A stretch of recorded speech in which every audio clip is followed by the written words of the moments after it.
నమస్కారం లక్ష్యం టీవీకు స్వాగతం. నా పేరు ఆకాంక్ష శర్మ. నేటి ముఖ్యాంశాలు. ఈ రోజు వాసవి నగర్లోని మోడల్ ఫౌండేషన్ స్కూల్ అంగన్వాడీ కేంద్రాన్ని కలెక్టర్ అన్సారియా ఆకస్మిక తనిఖీ చేశారు. పౌష్టిక ఆహారాన్ని అందించడంతో పాటు నైతిక నైపుణ్యపరమైన విద్యను అందించాలని నిర్వాహకులను ఆదేశించారు. అలాగే చిన్నారులతో మమేకమై బోధన అభ్యాసాలను అంచనా వేశారు.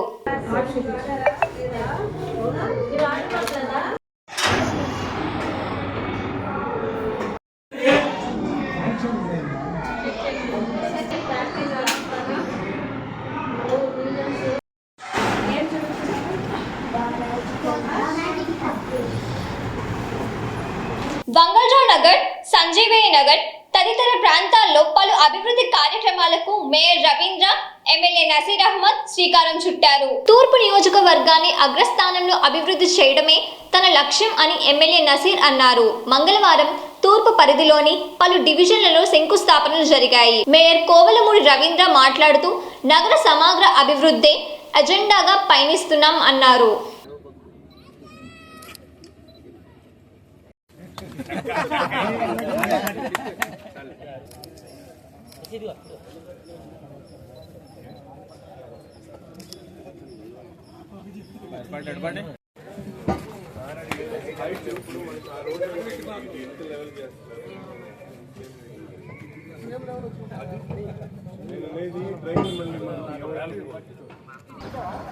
లో లేయింగ్ ఉన్నటువంటి ప్రాంతాల్లో మొన్న కురిసినటువంటి వర్షాలకి అనేక ప్రాంతాల్లో లోతట్టు ప్రాంతాలుగా మారేటువంటి పరిస్థితులు ఉంటే ఈరోజు వాటిని అన్ని కూడా రెక్టిఫై చేస్తూ అనేక రోడ్లకు శంకుస్థాపన చేసుకోవడం జరిగింది.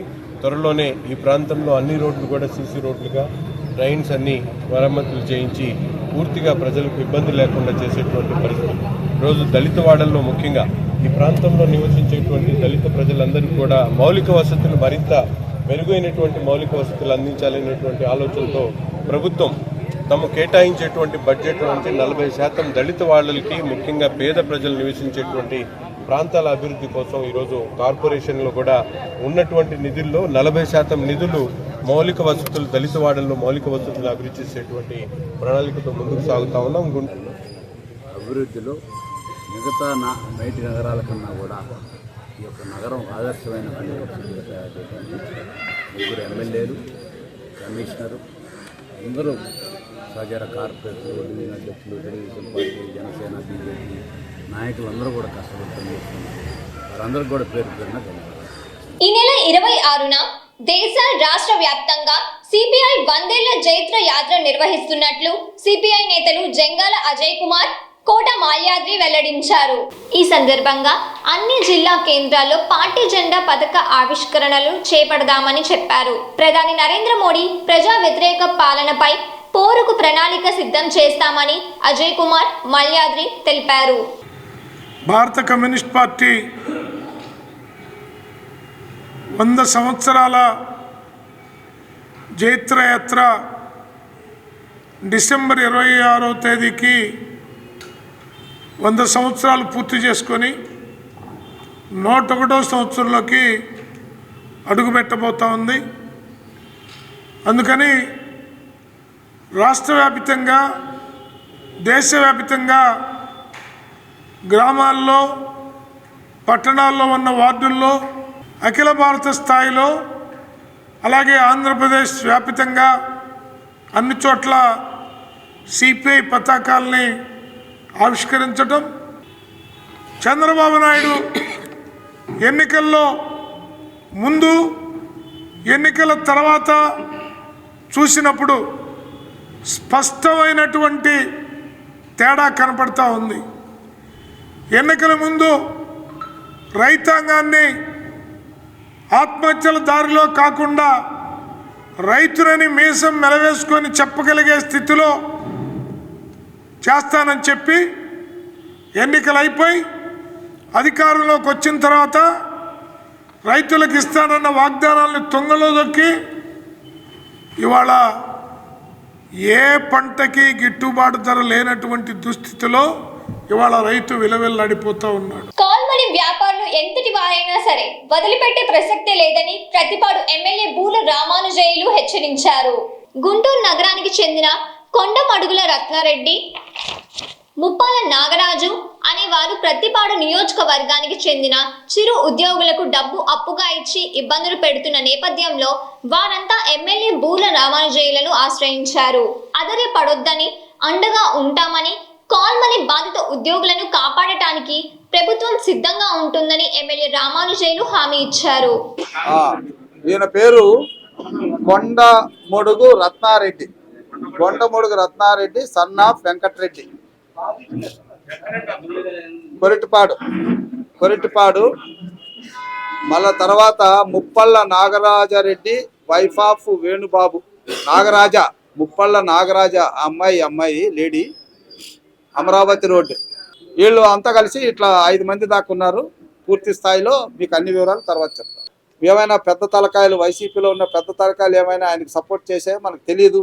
బట్ ఏదేమైనా అతను చేసింది తప్పు, రైతులను మోసం చేశాడు. దీని మీద పోలీస్ శాఖ చాలా తీవ్రంగా, అంటే చాలా శీఘ్రంగా విచారణ చేసి కొన్ని నిజాలు బయటకు రాబట్టింది. ఆయన ఆస్తులు ఎక్కడెక్కడ ఉన్నాయో కూడా మాకు తెలుసు. వాటన్నిటి మీద తొందరలోనే యాక్షన్ తీసుకోవడం జరుగుతుంది. ఈ సోదరుని ఆదుకోవాల్సినటువంటి అవసరం ఉంది. ఆయన స్వచ్ఛందంగా వచ్చి సహాయ సహకారాలు అందిస్తే ఆయన్ను కూడా మేము అభినందిస్తాం, గౌరవిస్తాం. లేదు అని మొండికేస్తే చట్ట ప్రకారంగా ఆయన మీద ఏ రకమైన చర్యలు తీసుకోవాలో మా పోలీసు వాళ్ళు తీసుకుంటారు. గుంటూరు జిల్లా పొన్నూరు పట్టణంలోని 5వ వార్డులో రౌడీ షీటర్ సలీంపై ప్రత్యర్థులు విచక్షణ రహితంగా దాడి చేశారు. ఘటనలో తీవ్రంగా గాయపడిన సలీంను స్థానికులు, పోలీసులు, ప్రభుత్వం హాస్పిటల్కు తరలించారు. అర్బన్ సిఐ వీరనాయక్ కేసు నమోదు చేసి దర్యాప్తు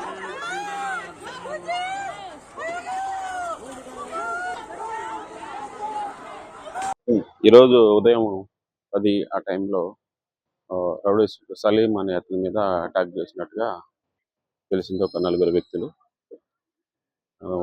వెంటనే హాస్పిటల్కి షిఫ్ట్ చేసి ట్రీట్మెంట్ జరుగుతూ ఉంది. దాని మీద విచారణ చేస్తున్నాం. దానికి కారకులు ఎవరు అనేటువంటి దాని మీద విచారణ చేసి వాళ్ళని ఇమీడియట్గా కస్టడీలో తీసుకుని అరెస్ట్ చేసి రిమాండ్ పెట్టారు. అమాయకపు రైతులను నమ్మించి అధిక వడ్డీ ఇస్తానని ఆశ చూపి 40 కోట్ల రూపాయలు ఎగనామం పెట్టిన ఘటన గుంటూరు జిల్లాలోని ప్రతిపాడులో చోటు చేసుకుంది. తిరుమల ఎంటర్ప్రైజెస్ పేరుతో పురుగుల మందు దుకాణం నిర్వహిస్తున్న అన్నపూర్ణారెడ్డి, నాగిరెడ్డి 200 మంది రైతుల వద్ద నుంచి డబ్బు అప్పుగా తీసుకొని నిట్ట నిలువుగా ముంచేశారు. రైతులు వ్యాపారి నాగిరెడ్డి చుట్టూ కాలరిగిలా తిరిగినప్పటికీ ప్రయోజనం లేకపోవడంతో బాధితులు ఎమ్మెల్యే బూర్ల రామానుజయ్యలను ఆశ్రయించారు. తమను నమ్మబలికి వసూలు చేసిన డబ్బుతో నాగిరెడ్డి బినామా పేర్లతో షేర్లు, ఆస్తులు కొనుగోలు చేశాడని, నాగిరెడ్డి కుటుంబానికి వినుకొండలో ఉన్న ఆస్తులను జప్తు చేయించి తమను ఆదుకోవాలని రైతులు ఎమ్మెల్యేను కోరారు. అన్నదాతలకు అన్యాయం జరిగితే చూస్తూ ఊరుకోమని, తప్పకుండా న్యాయం జరిగేలా చూస్తామని రైతన్నలకు భరోసానిచ్చారు. దాదాపుగా 10 గ్రామాలకు సంబంధించి, పత్తిపాడు మండలంలో సంబంధించిన 10 గ్రామాలకు సంబంధించి, ఒట్టిచెరుకూరు, నందిపాడుకు సంబంధించిన 2-3 గ్రామాలు కూడా కలుపుకుంటే అందరూ రైతులు కూడా ఇతను వడ్డీలు ఇస్తున్నాడు కదా, సరే అతని వ్యాపారం బాగుంది, మాకేదో అంతో ఇంతో డబ్బు వస్తుంది అన్నటువంటి ఆశతో పండిన పంటకు సంబంధించినటువంటి అన్ని డబ్బులు కూడా ఇవ్వడం అనేటువంటిది చేశారు. మా చంద్రబాబు నాయుడు గారి ఆలోచన ఒకటే, ఎక్కడ రైతుకు ఏ రకంగా ఇబ్బంది జరిగినా, ఎవరు కలిగించినా వాళ్ళు సొంత పార్టీదారులైనా కూడా ఉపేక్షించేది లేదని చెప్పేశారు. కాబట్టి ఈ నాగిరెడ్డి అనేటువంటి ఆయనకి ఎవరు మద్దతు ఇచ్చినా లెక్క చేయము. ఖచ్చితంగా నాగిరెడ్డిని ముక్కుబిండి చట్ట ప్రకారంగా ఆయన నుంచి రావాల్సిన డబ్బులు రైతులకు అందించడం అనేటువంటి జరుగుతుంది. రెవెన్యూ సమస్యల పరిష్కారం పట్ల ప్రత్యేక దృష్టి సాధించాలని కలెక్టర్ అన్సారియా అధికారులను ఆదేశించారు. బియ్యం కార్డులు వంటి సంక్షేమ సేవా పరమైన సమస్యలతో ఫిర్యాదు చేసిన వారికి నేరుగా దరఖాస్తు చేసుకునే అవకాశం కూడా కల్పించాలని ఆదేశించారు. ప్రజా సమస్యల పరిష్కార వేదికలు మండల, జిల్లా స్థాయిలో నామమాత్రంగా నిర్వహిస్తున్నామనే భావనను అధికారులు వీడాలని కలెక్టర్ అన్సారియా హితో పలికారు. పశ్చిమలోని గూడులేని ప్రతి పేదవానికి సొంత ఇంటి కల సాకారం చేస్తామని ఎమ్మెల్యే గల్లా మాధవి ప్రకటించారు.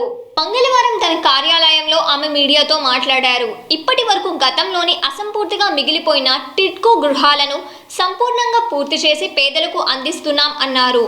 జగనన్న కాలనీలలో పట్టాలిచ్చి ప్లాట్లు ఇవ్వని వారికి నేడు ప్లాట్లు కేటాయిస్తున్నాం అన్నారు. అలాగే నూతనంగా అర్హులకు ఇళ్ల స్థలాల బాధ్యత కల్పిస్తామని ఎమ్మెల్యే గల్లా మాధవి పేర్కొన్నారు. ఎలక్షన్ కోసం చేసిన హంగామాలో అందరికీ పట్టాలు ఇచ్చారే కానీ వాడి స్థలాలు ఎక్కడున్నాయో తెలియని పరిస్థితి. ఇవన్నీ కూడా మనకు ఒక గందరగోళ వాతావరణం ఈ ఇంటి పట్టాల విషయంలో, ఇళ్ల విషయంలో ఏర్పడింది.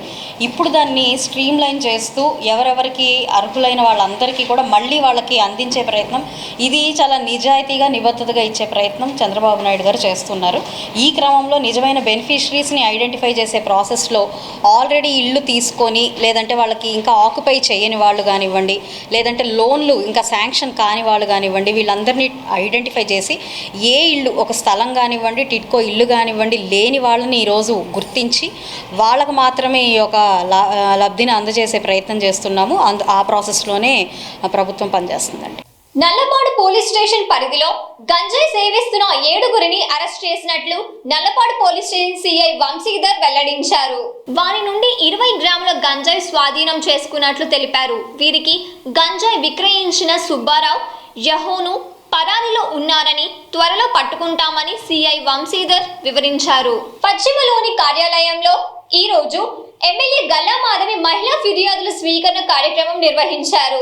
నియోజకవర్గంలోని పలు ప్రాంతాల నుండి బాధిత మహిళలు గ్రీవెన్స్ డేలో ఫిర్యాదులు అందించారు. బాధితుల వేదనను ఎమ్మెల్యే మాధవి స్వయంగా ఆలకించారు. పరిష్కార చర్యలకు అభయం ఇచ్చారు. చాలా సంతృప్తికరమైన విషయం మాకు. అయితే కొన్ని స్టేట్ వైడ్ పాలసీలు చేంజ్ అయ్యి కొత్త పెన్షన్స్ కానివ్వండి, ఇంకా ఇతరత్ర పాలసీల వల్ల డిలే అయ్యే సమస్యల్ని మినహాయిస్తే చాలా వరకు సాధ్యమైనన్ని సమస్యలన్నిటి మీద దృష్టి పెట్టి వారికి త్వరితగతిన ఒక పరిష్కారాన్ని ఇచ్చే ప్రయత్నం చేస్తున్నాము. అందరూ కూడా దీన్ని స్వాగతిస్తూ సంతోషంగా ఉన్నారని చెప్పచ్చు. నేటి ముఖ్యాంశాలు ఇంతటితో సమాప్తం. మరో బులెటిన్లో మళ్ళీ కలుద్దాం. అంతవరకు సెలవు. నమస్కారం.